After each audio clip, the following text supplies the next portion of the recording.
welcome to the Wayfaring Panda. I'm Annette. Today I'm doing a double-page scrapbook layout and I'm going to be using mixed media. So I'm using two 12 by 12 mixed media papers and I'm spraying Nuvo Mica Mist, which is pink carnation, on both pages. Now since all of my Mica Mist bottles are totally clogged up, I purchased an extra bottle from a craft store, and what I do is I just dump the Mica Mist into this bottle when I'm going to use it, spray it, and then I dump it back into the old jar, and then I clean this one so that I have it for another time. Today I'm participating in the Simple Stories YouTube Hop, so I chose the Simple Vintage Essentials Color Palette collection for my layouts. The paper I'm using is called Mint Collage, and I'm trimming it so that I'll have two vertical strips to put on each of the layouts. And I trimmed it so that I would have the whole bird on one side, and then I chose to do the side that has the flowers so that I would have a whole large image. I didn't want to put the butterfly because if I cut that way, my butterfly would have been cut in half. I'm using my Creative Memories border maker system and the cable weave chain cartridge to cut out a border for both sides of my layout. I'm using the piece of paper that I had left over from the last step to make my borders, and I'll just use the opposite side since they do coordinate. And that's what I like about double-sided papers is they often coordinate, so you don't have to try to find two different papers that match each other. I'm using the butterfly stencil set from Newton's Nook to stencil on some butterflies in a corner on each page, because that of course will go with the pattern paper that I already used. I just blended on some distress ink and I'm using tea dye for the larger part of the butterfly, and I'm just trying to stencil on a few of the butterflies in the corner. I did speed this up a lot because it takes quite a long time to blend the ink through the stencil. One of the things that I love about stenciling is it's easy to match the paper that you're using because you can get all different colors of ink or paste or color your paste to match the paper you're using. For the second part of the stencil, I'm using Tim Holtz Distressed Opaque Texture Paste, and then I just mix in some Tumbled glass Reinker into it to make it a color that will go with the paper. I find that paste or any of those type of things like the mousse often dry up before I can use them all, so I do need to try to use them more often before that happens. But also I quit buying the colored ones and just buy white or translucent ones because then I can add color to it with ink, and that way I can use it quicker than if I buy certain colored ones. Of course, I think the funnest part of stenciling is removing the stencil and revealing the magic that happened. I didn't have a journaling card with this collection, so I just used a stencil to draw on some journaling lines onto some white cardstock, and then I glued that to a piece of blue cardstock that matches the collection. Then for embellishment, I add some stickers from the designer sticker book, and this book has a page of each of the colors that are in the collection. The great thing about making your own tags is you can make it to match whatever layout you have and make it the size that you need. With the cable weave chain border, I like to add ribbon, and it's easy to do since it has these slats. You can just weave your ribbon up and under through the openings that were created. And I also have a whole drawer full of ribbons, so it's a good use of my stash. I chose this ivory color because it goes really well with this collection. I didn't film the whole process of weaving the ribbon. I think you get the idea because it is easy to do, but it is a little time consuming. Now that the paste is dried and I've got all my papers ready, I'm going to go ahead and do the pages. So I'm just going to use some double-sided tape to adhere this panel that I cut earlier onto the first page. I used some Nuvo Deluxe glue to glue the ends of the ribbon onto the border, and then I cut the excess ribbon off. Finally, I used my Nuvo Deluxe glue to adhere my border to my page. Then I decide where to put my journaling tag, and glue that onto the page. I did the journaling off screen and I wrote the message in Spanish because I'm giving this photo album to a girl who lives in Mexico. Now for this top, we are supposed to use Simple Stories products, but I don't have any Simple Stories alphabet letters, so I'm just using the ones that I have in my stash because I have a lot of alphabet stickers, and I'm not really a big fan of them anyway because you always seem to run out of the letters you need before you run out of all the letters. So I find it better to cut out my own letters with my alphabet dies. But since these stickers coordinate with this paper, I'm going to go ahead and use them. The other thing is I wasn't really even aware that Simple Stories had alphabet stickers until recently. I guess the stores where I originally would buy my Simple Stories products don't really carry those.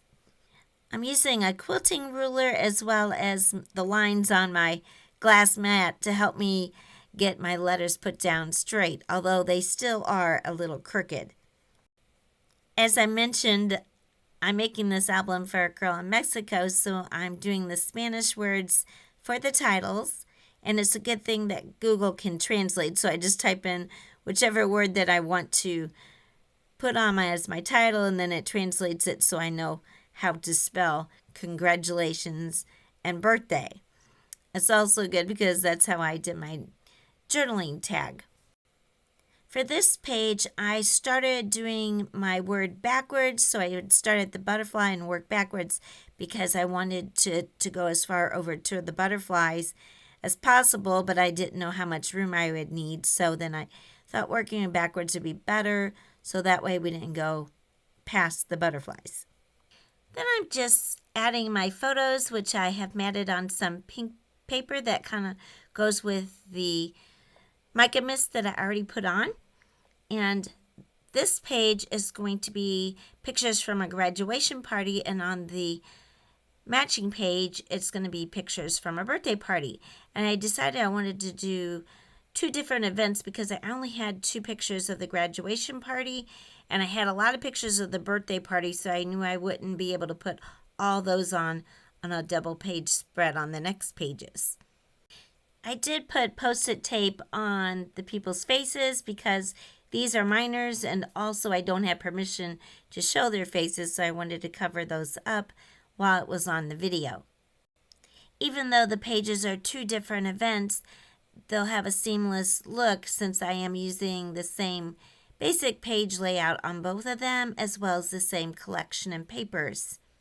This will also work since I'm not using paper that shows graduation or birthday type paper, which I also think it makes it more sophisticated because most birthday paper is usually a little bit childish, which I didn't think would really be appropriate for students who are teenagers. So how I decided to use the color scheme that I did in the papers was that I noticed that both celebrations had pink streamers, albeit they're a little bit different shade of pink, and also the girl that I'm making the photo album for is wearing blue at both of the events, so that's why I chose pink and blue. I adhered my photos and mats down with some mountain squares, and then I added some stickers from the sticker book and the sticker sheet. As a final embellishment, I'm adding some dots with pops of color, and these are from Scrapbook.com, and the colors I'm using are gloss sky blue and soft pink pearl. I have heard people say that they've used these and that they dry flat, unlike the Nuvo drops. However, they still peak just like the Nuvo drops. So I don't know. I have seen people drop the paper, which I tried doing, which some of them flattened out, but some of them didn't. I have also watched people tap it from behind, so maybe next time I'll try that method.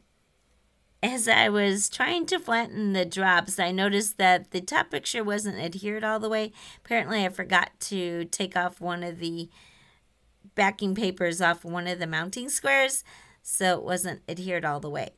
So I had to take that off and kind of repair the damage I did taking it off. Then I did all the same steps on the next page. I just flipped it around so that I added the paper to the right-hand side instead of the left. I'll put a list of all the products that I'm using in the description below. Some of these will be affiliate links. They don't cost you anything extra to use, but I do get a small commission from any sales that the links generate, and that helps support my channel. Some of the products may not be available. For one thing, the Simple Stories seems to put out different paper collections every so often, and then they discontinue some, so you may not be able to find all of this collection still out there. As I mentioned earlier, this is part of a YouTube hop with Simple Story Saturdays. Now, if you follow my channel, I had taken a break in December and mostly through November because I was kind of busy with doing other things. I've been trying to get this album done so I can send it to the girl that I used to sponsor, but she's graduating, so she's moving out on her own. So I wanted to get this to her. And also, there's some other people in my life who have been going through some struggles that I have been trying to help with. And then I found out that a friend of mine who I know has had health problems ongoing for years finally got diagnosed with a brain tumor, and her insurance would not cover it. She had to go fly out of state to have the surgery. So I was doing some fundraising for her.